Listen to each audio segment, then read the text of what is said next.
Hello friends, नमस्कार।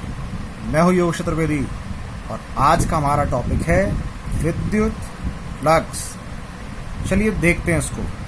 Definition कहती है विद्युत क्षेत्र में स्थित किसी पृष्ठ से लंबवत गुजरने वाली विद्युत बल रेखाओं की संख्या उस पृष्ठ से संबंधित विद्युत फ्लक्स के बराबर होती है। इसका मतलब क्या हुआ फ्रेंड्स? देखिए, इनने कहा विद्युत क्षेत्र बनाइए। ये हमने दर्शा लिया इन बल रेखाओं के द्वारा। विद्युत क्षेत्र वेक्टरी परस्पर समांतर है, मतलब एक समान विद्युत क्षेत्र है। अब इसमें रखा हमने कोई पृष्ठ, ये रख दिया हमने कोई पृष्ठ। अब इस पृष्ठ को हमने ऐसा रखा है कि बल रेखाएं इससे लंबवत गुजर जाएं। क्यों? क्योंकि पृष्ठ से लंबवत गुजरने वाली विद्युत बल रेखाओं की संख्या विद्युत फ्लक्स के बराबर होती है। तो जब हमने इसको लंबवत रखा तो ये सब बल रेखाएं इसके पृष्ठ के लंबवत गुजर रही थी। तो काउंट किया, ये वाली है तो नहीं, ऊपर वाली भी छूट गई। 1 2 3 4। तो इस समय इस पृष्ठ से इस स्थिति में 4 बल रेखाएं लंबवत गुजर रही हैं। तो इन्हीं बल रेखाओं की संख्या को ही क्या कहते हैं फ्रेंड्स? विद्युत फ्लक्स। इसको दिखाया जाता है फाई से। ये एक अदिश राशि है। अब इसकी वैल्यू पॉजिटिव, नेगेटिव और शून्य भी हो सकती है। ये अदिश राशि क्यों है? इसकी वैल्यू पॉजिटिव, नेगेटिव या शून्य क्यों है? ये सारी चीजें समझने के लिए हमको इसके फॉर्मूले की आवश्यकता होगी। तो फॉर्मूला बनाने के लिए पहले हम ये देखें कि ये फ्लक्स डिपेंड किस किस चीज पे करता है, वो सब फिर हम फॉर्मूले में रखेंगे। तो चलिए, सबसे पहले मैं क्या कर रहा हूं, इसके क्षेत्रफल को कांस्टेंट कर लेता हूं और तीव्रता की वैल्यू चेंज कर रहा हूं। तो तीव्रता की वैल्यू चेंज करने पर देखते हैं क्या फ्लक्स की वैल्यू चेंज होती है। चलिए, ये मैंने तीव्रता जो ली है उस तीव्रता की वैल्यू इस वाले फिगर में बढ़ा दी। अब ये कैसे पता चल रहा है कि बढ़ गई है? तो जब हमने विद्युत बल रेखाओं वाला टॉपिक पढ़ा था तो वहां समझा था कि जब बल रेखाएं सघन होती हैं, मतलब ये पास पास होती हैं, तो विद्युत क्षेत्र प्रबल होता है। इसमें दूर दूर है, तो इसकी तुलना में इस वाले चित्र में विद्युत क्षेत्र की तीव्रता बढ़ गई है। तो क्या फ्लक्स की वैल्यू बढ़ी? देखें, तो हम देख रहे हैं फ्लक्स मतलब बल रेखाओं की संख्या यहां 4 थी, यहां कितनी है? तो 1 2 3 4 5 6 7 8 9, ये तो बढ़ गई। इसका मतलब तीव्रता बढ़ाने से फ्लक्स की वैल्यू बढ़ जाती है। तो तीव्रता एक हमको ऐसा फैक्टर मिल गया जो फ्लक्स को प्रभावित करेगा, और वो भी कैसा? उसको समानुपात में प्रभावित कर रहा है। तीव्रता बढ़ाने से फ्लक्स की वैल्यू बढ़ जाती है। अगला फैक्टर ढूंढते हैं। अब इन दोनों चित्रों में मैंने क्या किया है, तीव्रता कांस्टेंट कर ली। देखिए, ये बल रेखाएं उतनी ही दूरी पर है, उतनी ही संख्या में है, लेकिन मैं क्षेत्रफल चेंज करने वाला हूं। देखिए, ये क्षेत्रफल जो था इससे छोटा क्षेत्रफल ये बनाया है और इन दोनों से बड़ा क्षेत्रफल ये बनाया। क्या देखा मैंने? जब छोटा क्षेत्रफल बनाया तो इसमें बल रेखाओं की संख्या थी 4 जो उससे लंबवत गुजर रही थी। इसमें कितनी है? 1 2 3, केवल 3। और जब क्षेत्रफल बढ़ा दिया तो कितनी हो गई? 1 2 3 4 5 6, 6 हो गई।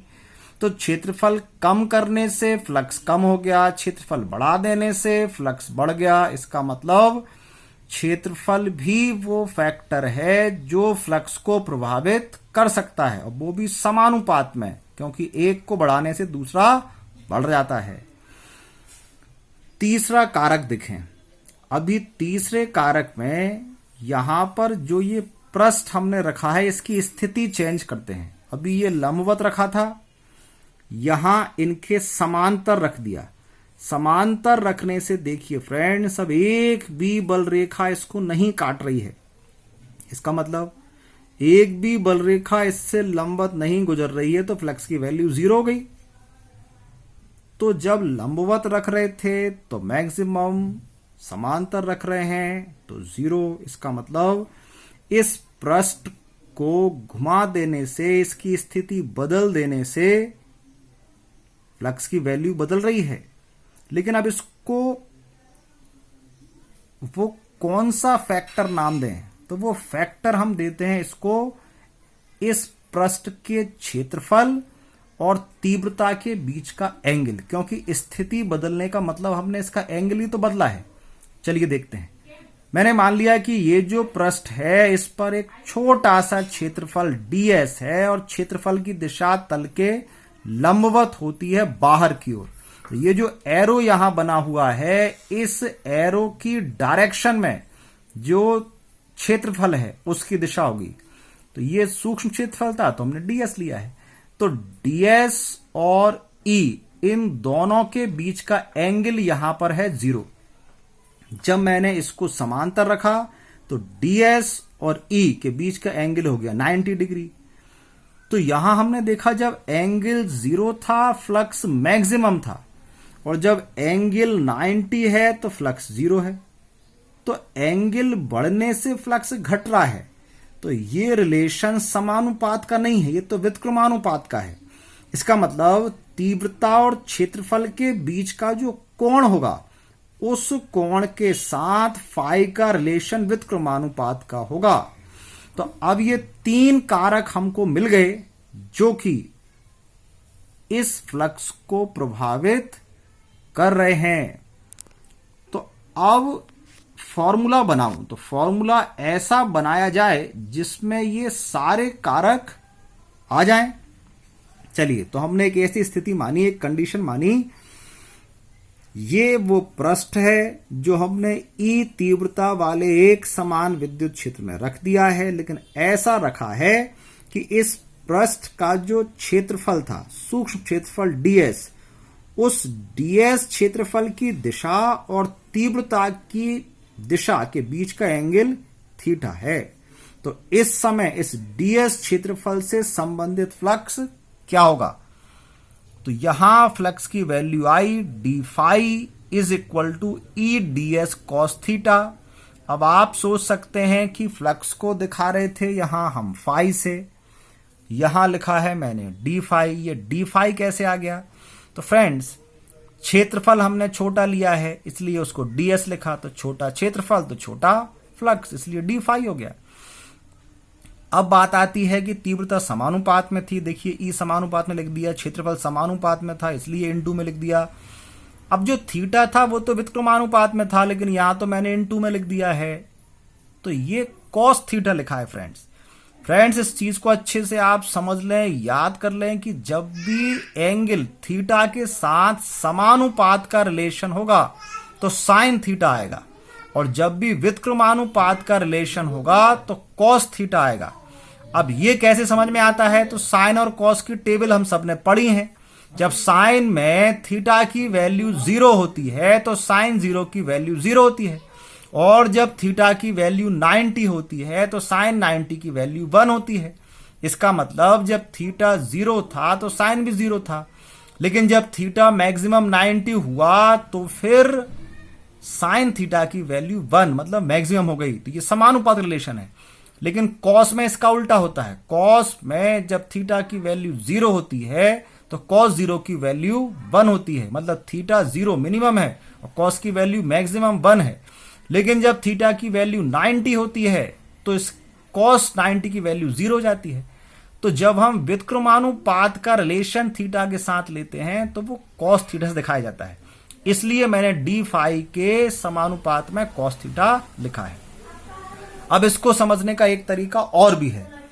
आप इस चित्र पे जाएं, देखिए फ्लक्स होता था पृष्ठ से लंबवत गुजरने वाली बलरेखाओं की संख्या। तो ये जो डार्क लाइन हमने दी है ई तीव्रता वाली, इस डार्क लाइन में इस पृष्ठ से लंबवत बलरेखा नहीं गुजर रही है, तो इस पृष्ठ से जो लंबवत गुजरेंगी वो कहां होंगी? तो ये डॉटेड लाइन करके हमने वो बल रेखाएं बनाई जो इस पृष्ठ के लंबवत होंगी।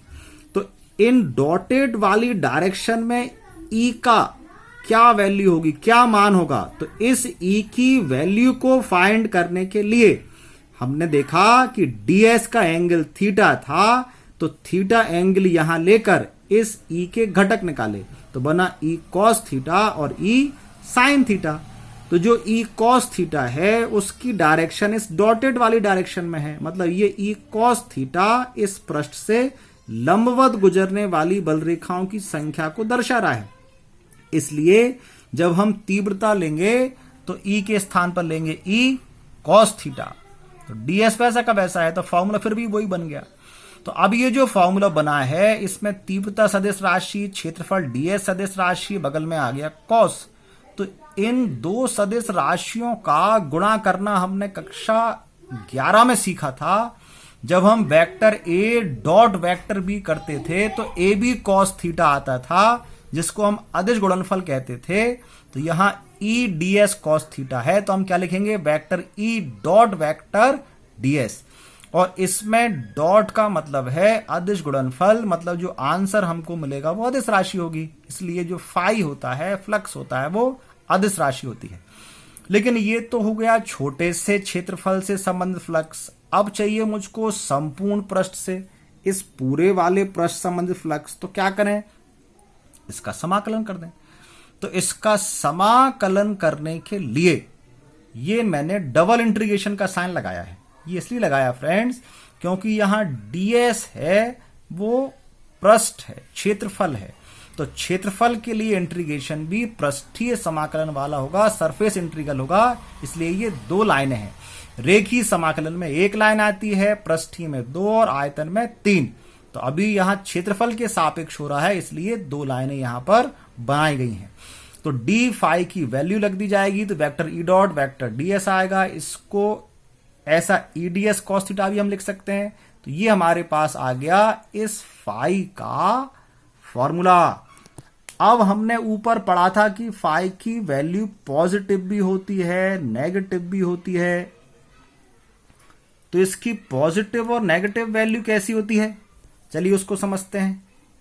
ये थीटा जब मैंने 0 लिया, जब थीटा की वैल्यू 0 होगी तो पृष्ठ कैसा होगा, देखें जब E और ds समांतर हैं, थीटा की वैल्यू 0 है तो पृष्ठ हमारा लंबवत है। तो जब थीटा की वैल्यू 0 होगी, पृष्ठ लंबवत होगा, तो cos 0 की वैल्यू चूंकि 1 होती है, यहां 1 रख दिया जाएगा, E ds बचेगा, मतलब फाई की वैल्यू पॉजिटिव आई। ये फाई की मैक्सिमम वैल्यू होती है। जब हम थीटा की वैल्यू 90 लेंगे तब पृष्ठ कैसा होगा, ये थीटा की वैल्यू मैंने 90 ली है, 90 में ds और E 90 हो गया, लेकिन पृष्ठ हमारा समांतर हो गया है। तो जब हमने पृष्ठ को समांतर लिया, थीटा 90 हो गया, cos 90 की वैल्यू 0 होती है, इसलिए फाई की वैल्यू 0 आ गई, क्योंकि यहां 0 रखोगे सब 0 हो जाएगा। तो ये पॉजिटिव हो गया, 0 हो गया। नेगेटिव कैसे आएगा, तो थीटा की वैल्यू 180 कर लें। तो जब cos 180 लेंगे उसकी वैल्यू -1 होती है, यहां मैंने रखा -1, तो ये माइनस बाहर आ गया, फाई की वैल्यू नेगेटिव। तो फाई की वैल्यू पॉजिटिव भी आ गई, 0 और नेगेटिव। तो इस प्रकार फाई की तीनों वैल्यूज हमको मिल सकती हैं। अब अगर मैं चित्र में आपको समझाऊं कि कब पॉजिटिव, कब नेगेटिव, कब 0, देखिए ये मैंने एक ऐसी आकृति ली है जिसमें 4 पृष्ठ हैं, ये 1, 2, 3 और 4।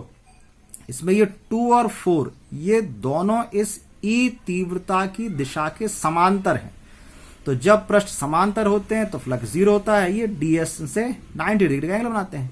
लेकिन बाकी ये फर्स्ट और थर्ड वाला है, ये दोनों परपेंडिकुलर हैं, लंबवत हैं। तो लंबवत में तो मैक्सिमम आएगा, लेकिन मैक्सिमम कब पॉजिटिव और कब नेगेटिव आएगा, तो देखें। तो इसके लिए क्षेत्रफल की दिशा ये बाहर की ओर, इसमें क्षेत्रफल की दिशा ये बाहर की ओर, लेकिन ये जो ds क्षेत्रफल है ये डायरेक्शन E की डायरेक्शन के पैरेलल समांतर है, इसलिए पॉजिटिव आया। ये समांतर, ये ds और E जब एंगल 0 हो जाता है, ये 0 एंगल, तो इस समय पॉजिटिव। अब इसमें ds और E ये विपरीत हो गए, समांतर नहीं है, इसलिए 180 का एंगल बना। और जब 180 का एंगल बनता है तो नेगेटिव आता है, इस समय फ्लक्स यहाँ नेगेटिव है। तो इस प्रकार चित्र से भी हम समझ सकते हैं कि कब फ्लक्स हमारा पॉजिटिव होगा, कब नेगेटिव और कब शून्य। हमें आपसे पूछूं, बताओ इस टोटल ये जो आकृति है इससे संबंधित फ्लक्स कितना है, तो ये जो पैरेलल वाले पृष्ठ हैं इनका तो 0 हो ही गया था। अब इसमें 3 बल रेखाएं एंटर कर रही हैं, इसलिए नेगेटिव साइन, इसमें 3 ही बल रेखा बाहर निकल रही हैं, तो पॉजिटिव साइन। तो प्लस माइनस सॉल्व किया, माइनस के 3 प्लस के 3 से कैंसिल हो गए, ओवरऑल कितना आ गया 0। अब इसको हम ऐसे भी याद रख सकते हैं फ्रेंड्स कि जब बल रेखाएं एंटर करती हैं तो उस पृष्ठ में फ्लक्स को नेगेटिव माना जाता है, और जिस पृष्ठ से बल रेखाएं बाहर निकलती हैं उससे संबंधित पृष्ठ को पॉजिटिव माना जाता है। अब फ्रेंड्स ये जो विद्युत फ्लक्स का कॉन्सेप्ट है, ये कॉन्सेप्ट विद्युत क्षेत्र की तीव्रता ज्ञात करने के लिए ही दिया गया था। अब इस फ्लक्स से तीव्रता कैसे ज्ञात करते हैं वो समझिए। फॉर्मूला था डी फाई बराबर vector E dot vector D S. यहाँ से ई की वैल्यू बनाए तो डी एस का डिवाइड कर दें, तो D phi upon D S value बनी ए की। अब यदि हम फ्लक्स की वैल्यू ज्ञात कर पाए, क्षेत्रफल का मान रख पाए, तो यहाँ दोनों को रखेंगे, ई का मान निकल आएगा। तो फ्लक्स वास्तव में ये कॉन्सेप्ट कहाँ से आया? जब हमने बल रेखाएं पढ़ी तो विद्युत क्षेत्र को बल रेखाओं के माध्यम से दर्शाया। तो अब इन बल रेखाओं के माध्यम से हम तीव्रता को कैसे दर्शाएं? तो इसलिए बल रेखाओं से हमने तीव्रता तक पहुंचने के लिए इस फ्लक्स का कॉन्सेप्ट लिया, और फ्लक्स को ज्ञात करके हम तीव्रता तक पहुंच गए। तो फ्लक्स के द्वारा हम तीव्रता भी ज्ञात कर सकते हैं। अगर इसकी डेफिनेशन बनाना चाहूँ तो कैसे बनेगी? ds जो क्षेत्रफल है इसकी वैल्यू आप 1 ले लो, तो ये यूनिट एरिया हो गया, एकांक क्षेत्रफल हो गया। तो जब इसकी वैल्यू 1 आएगी तो ई किसके बराबर होगा? डी फाई के। तो एकांक क्षेत्रफल से संबंधित विद्युत फ्लक्स विद्युत क्षेत्र की तीव्रता के बराबर है। या एकांक क्षेत्रफल, किसी पृष्ठ के एकांक क्षेत्रफल से लंबवत गुजरने वाली विद्युत बल रेखाओं की जो संख्या है वो विद्युत क्षेत्र की तीव्रता के बराबर होती है। इस प्रकार हम फ्लक्स के द्वारा तीव्रता भी ज्ञात कर सकते हैं। अब फ्लक्स हमारे लिए नई राशि थी, तो इसका एसआई मात्रक और विमीय सूत्र भी हमको पता होना चाहिए। तो एसआई मात्रक बनाते हैं फॉर्मूले से। ये हमारे पास फॉर्मूला है ई और डी एस, ई का मात्रक और डी एस का मात्रक लिखें तो फाई का मात्रक बन जाएगा। तो ई क्या है? तीव्रता। विद्युत क्षेत्र की तीव्रता का मात्रक न्यूटन पर कूलाम, ये लिख दिया न्यूटन पर कूलाम। बगल में था क्षेत्रफल, क्षेत्रफल का metre square, newton metre square पर कूलाम। अब आप ये भी सोच सकते हैं कि मैं इससे क्यों बना रहा हूँ, उससे क्यों नहीं बना रहा, इससे बना के दिखाओ। तो यहाँ भी वही है, ई तीव्रता न्यूटन पर कूलाम, ds क्षेत्रफल मीटर स्क्वायर, cos फाई एक संख्या है जिसका कोई मात्रक कोई विमीय सूत्र नहीं होता, तो ये हट जाएगी। ये दोनों तब भी बचेंगे। हमारा मात्रक आ गया न्यूटन मीटर स्क्वायर पर कूलाम। अब विमीय सूत्र बनाएं तो या तो डायरेक्ट तीव्रता का विमीय सूत्र, क्षेत्रफल का विमीय सूत्र लिख दें, या फिर न्यूटन किसका होता है? बल का मात्रक, तो बल का विमीय सूत्र m/L/t-2, कूलाम होता है आवेश का at, मीटर लंबाई का तो l, ये 2 की पावर है, 2 लगा दी। सॉल्व किया इसको, देखिए m अकेला है तो अकेला ही रह गया, l यहाँ 1 है, ये 2 मिलकर हो गए 3, ये माइनस के 2 है, ये t ऊपर जाएगा, माइनस का 1 होगा तो -2 -1 -3, a ऊपर जाएगा, माइनस का 1 होगा, तो कुल मिलाकर हमारा सूत्र हो गया m/L3t-3a-1। तो इस प्रकार फ्रेंड्स हमने इस विद्युत फ्लक्स के बारे में बहुत सारी जानकारी इकट्ठी कर ली है। फ्रेंड्स वास्तव में ये फ्लक्स शब्द का जो मतलब होता है वो प्रवाह होता है, बहाव, बहना। तो ये हमारी फिजिक्स में क्या कर रहा है? तो यहाँ विद्युत का प्रवाह, चूंकि हमने विद्युत क्षेत्र को बल रेखाओं के माध्यम से समझाया था, इसलिए उन बल रेखाओं का किसी पृष्ठ से गुजरने वाला प्रवाह हमने इस विद्युत फ्लक्स से समझ लिया। और विद्युत फ्लक्स की उपयोगिता क्या है? उसी विद्युत क्षेत्र की तीव्रता को याद करना। तो एक तरीका हमने फ्लक्स निकालने का ये देख लिया इस फॉर्मूले के माध्यम से या इस फॉर्मूले के माध्यम से। फ्लक्स निकालने के लिए वैज्ञानिक गॉस ने भी एक थ्योरम दी है, बहुत इम्पोर्टेंट थ्योरम है, और वो मैंने अपने चैनल पर ऑलरेडी अपलोड कर दी है। तो आप इस टॉपिक को पढ़ने के बाद, समझने के बाद गॉस की प्रमेय वाले टॉपिक को अवश्य पढ़ें, क्योंकि वो आपकी परीक्षा की दृष्टि से भी वेरी IMP टॉपिक है। फिर मिलेंगे फ्रेंड्स किसी नए वीडियो में नए टॉपिक के साथ। तब तक आप बहुत बहुत मन लगाकर पढ़िए, चीज़ों को बहुत बारीकी से समझिए, तो आपको फिजिक्स आसान लगने लगेगी। नमस्कार।